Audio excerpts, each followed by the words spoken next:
Hey, what is going on, guys? So you have a iPhone XS or XS Max and you want to know how to shut off or power down your phone.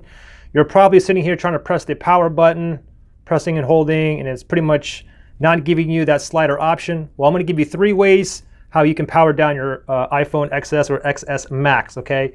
So the first 2 ways is the easiest way, okay? It's basically it's a 2-key combo. The first way is you have to hold the power button and the volume up button both simultaneously, okay? You have to press and hold until you see the power off slider. Let's do it. Ready? 1, 2, 3. Press and hold and wait till you see the slider here, then you can go ahead and slide off.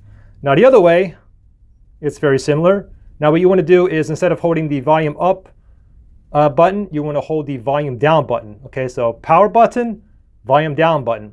You got to press and you have to hold until you see this slider, then you can go ahead and slide off.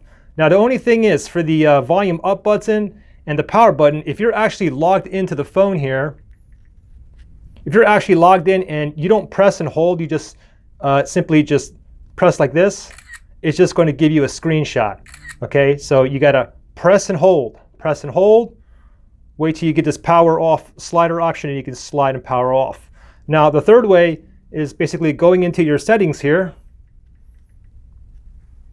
So we'll go into your settings, and then from here you want to go to general, go right to general, and then scroll down to the very, very bottom, and it says shut down. Simply tap on that, and that slider option will pop up again, as you can see right there. Let's go ahead and slide it off, and you're good to go. Hope that helped you guys out. Thanks for watching, guys, and I'll see you on the next one.